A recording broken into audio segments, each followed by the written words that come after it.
Good day, race fans! I'm Unsilent, and we're on the air with more Grand Prix 2. While everyone's moved on to F1 2017, which just came out, I'm still kicking it old school with 1996's sim of the 1994 Formula One World Championship. There are still 6 races to be run, 1, and a championship to be earned. And we move on to round 11, the Belgian Grand Prix from the Spa-Francorchamps Circuit, where F1 is this weekend in 2017. The Spa-Francorchamps Circuit, one of the most beloved circuits for fans and drivers. It's fast, it's challenging, high-speed corners, medium-speed corners, slow corners, everything you could want, including the iconic Eau Rouge, which you can't take flat in this one. As we take a look at the track map, one big change between 2017 and 1994 is the final chicane, the bus stop chicane, the left-right, right-left chicane just before start-finish here. If you're a longtime F1 fan, you recognize that. Now it is the right-left. But not only did they change that chicane, they also changed the approach from that chicane through to La Source to accommodate a new pit complex, to accommodate an improved start-finish line, which we will see not through F1 2016 or 2017. I uninstalled 16 to make room for 17, and I'm uploading this before 17 comes out, but through the power of F1 2013. Yeah, that was the only F1 game I still had installed. I had installed from the F1 2013 series. You could catch that link in the description. Here I am in the Force India, keeping with tradition, the old Jordan team, or the current Jordan team. The right, the left, very, very slow, no attacking the curbs there. And this long, compared to 1994, charge past this new pit complex, down into La Source, turn 1. Which used to be the only slow turn on the track when it was still 14 kilometers long. Now here's the old version. Left, right, hit those curbs, attack the curbs through the right, left. Charge up, take that left-hander for this short start-finish straight here. And then under brakes to La Source. And charge down to Eau Rouge. Yeah, they got rid of that one curve and made a nice straight shot from the chicane. In the modern version of Spa. Here's a look at the 1994 World Driver standings through Grand Prix 2. David Coulthard in the lead, 42 points ahead of Jean Alesi, who is 1 point ahead of both Schumacher and Hill.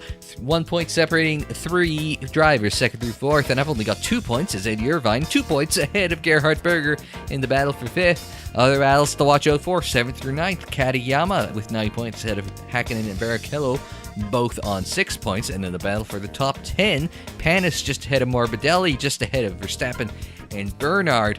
Still a lot to play for in the championship, assuming you don't want the championship itself. And then over the World Constructors' Championship, not a lot to play for here except for McLaren, looking to get by Tyrrell Yamaha, 3 points separating them in the battle for 5th in the World Constructors' Championship. Last battle there to look out for, I would say, unless you're looking at footwork, getting by Ligier for 7th, that is. Because Williams pretty much got that one sewn up too. Before we get to qualifying, here's a look at Eau Rouge and Raidillon. Raidillon's the right, Eau Rouge is the left at the bottom. Have to take down a couple gears in order to get through that. What happens if you try to go a little too fast through Eau Rouge? Like I went through it in 5th, ran wide, hit the curb, and spun out. Auto spin curb right there. Does not treat the Jordan Hart particularly well. And the other thing you don't watch for, the bottom out indicator there I've zoomed in on, because Michael Schumacher was disqualified from the actual 94 Belgian Grand Prix. And here's a 3-lap qualifying mock run. I've already lost 0.2 of a millimeter. You're only allowed to lose 1 millimeter at any point on the legality plank. If you lose more than that, you're disqualified. Ask Michael Schumacher, who was disqualified from the actual 1994 Belgian Grand Prix. On to Friday qualifying. Here's the run out of Blanchiment down to bus stop. Hit that right curb there. And then right, left, pound both of those curbs as we come through the left-hander and across the line. It's a 58 flat. Good enough for a provisional P number 2 on Friday qualifying. But like I said, provisional, that's the operative word, because I still managed to lose a position because David Coulthard broke the 57 barrier, rather. The only car to be below 57. and he was over a second faster than me. It's Coulthard in the 56s, Schumacher in the 57s, Alesi and I in the 58s. Alesi with that Ferrari V12 power, and also Gerhard Berger with the Ferrari V12 power. Power's a premium here, as you can see, with Coulthard and the Renault engine, and Olivier Panis with the other Renault engine in that Ligier. And then you also look at Mika Häkkinen. He needed a good qualifying effort, and good qualifying effort he got, looking to claw his way up in the World Drivers and McLaren up in the World Constructors Championship. As we go through this first page of qualifying results, there is a name that is conspicuous by its absence. And I don't know if you've picked it up yet, but one of the Renault cars that should be up there is missing, and that's Damon Hill. Damon didn't set a time in Friday qualifying. Here he is on his qualifying first hot lap attempt. His transmission went as he was coming down to Pouhon, had to pull off without any power going to the rear wheels, and wasn't able to set a time on Friday. Saturday morning practice, I did a 5-lap run looking to work on race setup, and my transmission goes on me as well. So transmission problems were certainly plaguing not just Hill and I, but there were a few other cars that had to pull off, and transmission problems certainly plagued a few folk in this weekend, so that was my Saturday practice done. On to Saturday qualifying. First qualifying run, kind of ran wide at Lacombe, and so the best I could do was a 2-minute 1. That was, 2 seconds slower than my best Friday time, so that's not going to help me out at all. But we come to my second qualifying run, and I'm stuck behind one of the Simtex. Through the left-hander after Bruxelles, and down to Pouhon. I'm pinched down to the inside, and just completely lose all the momentum through Pouhon, so I just have to abandon this qualifying attempt as well. But I get one last run at it. Through Sector 2, I'm 2.9 seconds faster than my previous Saturday best. And as we come out of Blanchimont down towards the bus stop, I'm only going to get one go at this because I've got traffic in front of me through the bus stop. Really hit that curb on the left hard. Charge up to the line, and it's a 57.6.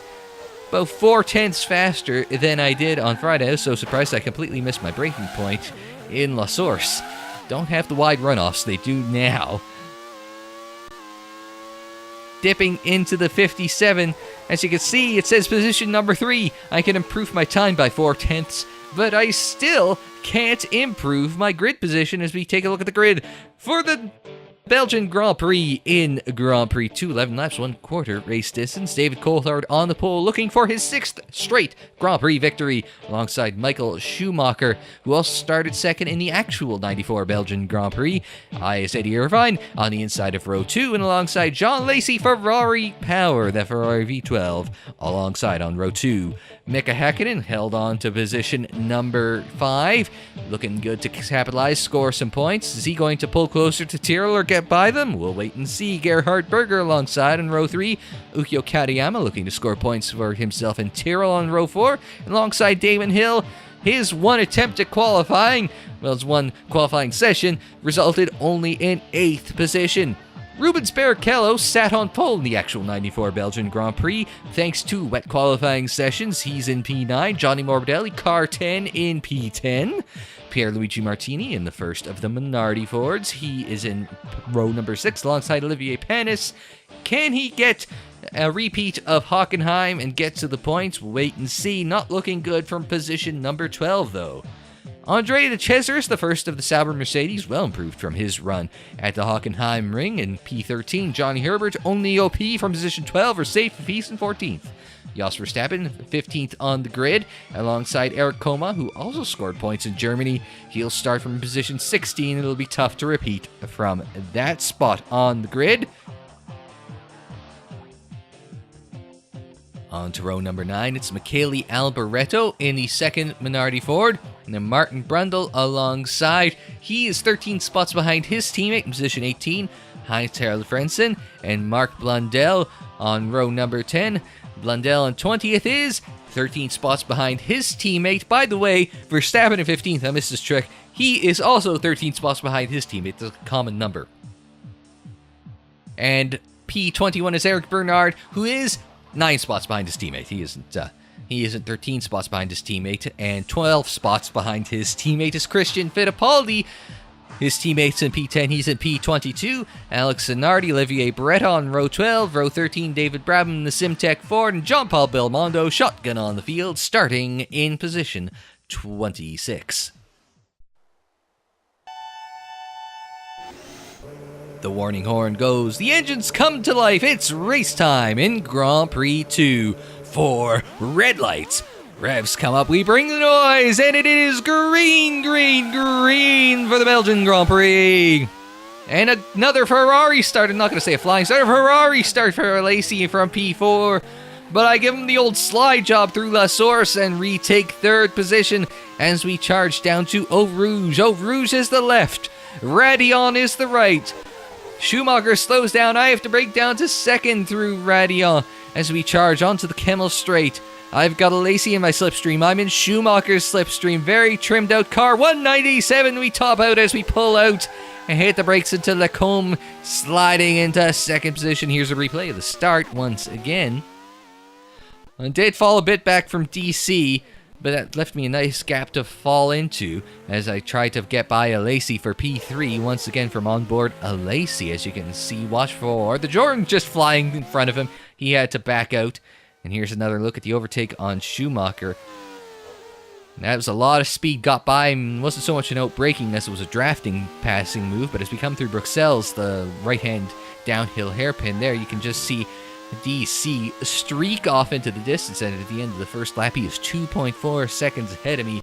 In one lap, I've already lost over 2 seconds to Coulthard. And by the end of the fourth lap, that is up to 4.2 seconds. I'm losing functionally a second per lap to the leader. Not good if I want to win this race, but maybe it'll come back to me as the fuel comes and burns off the car. The race won't come back to Jean Lacey. He's out early after only 4 laps. From position number 4, having completed 4 laps, he pulls off to the side at Lecombe. What happened to Lacey? Well, transmission failure has felled the Ferrari. What was looking for like a good points haul for Lacey is instead none for the Ferrari driver. And joining him on the sidelines was Christian Fittipaldi. This is on lap number 9 with another transmission problem. I told you that was a real big issue over the course of the weekend. So Fittipaldi was also out of the race. Lap number 6, as we approach the halfway point of the race, something really interesting happened. As we come through the bus stop, we charge up to the line, and by God, fastest lap of the race, Eddie Irvine. And with that, the 2-3 flat, we've gone and clawed into 3 seconds within DC for that lead with that top spot. And we see on lap 8 as we come through Bruxelles, we can finally see DC through that turn. We're closing in on him. Again, we're losing time through there, but, you know, we lose time through the slow bits. Not a very well-balanced car for the slow turns. But in the straight line, we're blisteringly fast as we come to the line to conclude lap number 8. Another fast lap dipping below 2 minutes 3. And there's DC right in front of me as I completely bollocks up La Source. But until that point, I was only 2.2 seconds behind, and we're clawing into him with 3 laps remaining. As we come across the line, it's a 2 minutes 4, considerably slower, but we didn't lose much time. We lost 0.2. We're not gaining much time on that lap, but we didn't lose any time. That's critical. With only 2 laps remaining in the race, as we come up to Lecombe, you can see that DC is right there. You can practically reach out and touch him from this point. But as you can see, you come out of Lecombe and he starts to streak away just ever so slightly. Gotta find a way to keep up with him, but the pace is picking up as the fuel burns off. As he streaks off just ever so slightly into the distance. We come across the line yet again. Still in the 2 minute 3s, but now we're 1.5 seconds behind Coulthard as we enter the final lap of the race. It's all to do right here. Gotta push it through Eau Rouge.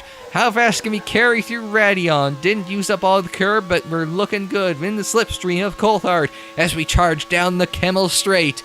Are we going to be able to draft up and buy him into Lecombe? Not quite close enough. So we have to get on the brakes, but we are really close to DC as we come through Lecombe. He's not really streaking away as we come down to Bruxelles. Just ever so close. He's a little better under the power. Coming out of there, as you can see, he starts to pull away ever so slightly. And again down to Pouhon, but it's not as bad as it's been on those last couple of laps. Under the brakes, I think I might just have a little advantage, though not so much on corner exit. As we come down to the campus chicane, right and left in second and third gear. As we come down to Stavlo, you need a good exit here because it's flat out from here to the bus stop. And I like to think I've got a good exit because you can see DC getting bigger in your visor right in front of you as we come through the first left-hander. And then the left-hander Blanchimont in the slipstream, down to the bus stop. One last lunge for victory, and oh, we touch! It's a touch through the bus stop, and DC stays ahead. One more look at that. An ill-advised move, but with your victory in sight, my first victory of the season was right there. It was worth risking it for the biscuit. But unfortunately, DC came through and wins yet another Grand Prix. I come home in second time this season. The other one was the Canadian Grand Prix that I finished second on. But that was a hell of a race. One more lap, and that race win would have been mine. I should have set it for longer than a 25% race distance. But a special treat, and to celebrate, a little burnout in front of the grandstand here on the charge down to Eau Rouge, and a little parade alongside DC along the Kemmel Straight as well. Certainly a good turnaround after my recent bad run of luck. And there's the results for the Belgian Grand Prix here in Grand Prix 2. David Coulthard wins for the 6th consecutive race, his 7th in 11 Grand Prix this season. I'm right behind him. I think this was the closest margin of victory all season, to be perfectly honest, 7/10 of a second. Michael Schumacher in third, 8 seconds behind us, and 8 seconds farther back of that, Damon Hill, who went from 8th to 4th during the Grand Prix. Mika Häkkinen held on to 5th position, and Gerhard Berger in 6th. So Häkkinen pulls up 2 points and is getting ever closer to pulling McLaren into the top 5 in the World Constructors' Championship. Rubens Barrichello just missed out on the points, with Ukio Katayama right behind him. Olivier Pence needed a little more pace, a little more luck. He finished 9th. Johnny Herbert rounding out the top 10. And as we go on back to the second page of the results, Christian Fittipaldi, Jean Lacey, the only 2 retirements in the race with transmission failures. Nobody else finished down a lap, long enough lap that traffic only would have been a factor if we finished 1 or 2 more, or had 1 or 2 more laps in this Grand Prix. So everyone who finished the race was on the lead lap. In the World Driver Standings, not quite over yet. It's a 49-point advantage for Coulthard. He needs 50 points in order to win, or order to clinch after this race, but it's effectively done. 1 point separating Schumacher and Hill for second, with Lacey 3 points behind Schumacher. I've extended my gap to 7 points over Berger for 5th in the Drivers' Championship, and Häkkinen right there with Katayama just 1 point back, but he needs to get 2. He's not going to get it on the count back because Katayama is the second. So if he wants to go to P7, he's got to find 2 more points over the last 5 rounds. Onto the World Constructors' Championship again. Not done technically. Ferrari's behind by only 75 points. It's at 80 points to clinch with 5 races to go, but it is effectively done. The only battle left here in the World Constructors table is for 5th between Tyrrell and McLaren. 1 point separating them, and again, they need 2 points on countback. Tyrrell has Katayama's second. So McLaren needs to find 2 more points over the last 5 races in order to take a top 5 result in the World Constructor Standings. Can they do it here? The Italian Grand Prix at Monza. One of my favorite tracks. Not one of my best tracks, but I love it. It's a power circuit. It's nice, it's simple. It's all about slipstreaming and power and braking confidence. It's not changed too much between then and now. The one major change, the big difference, is the first chicane. As you can see there, it is a left-right, left-right.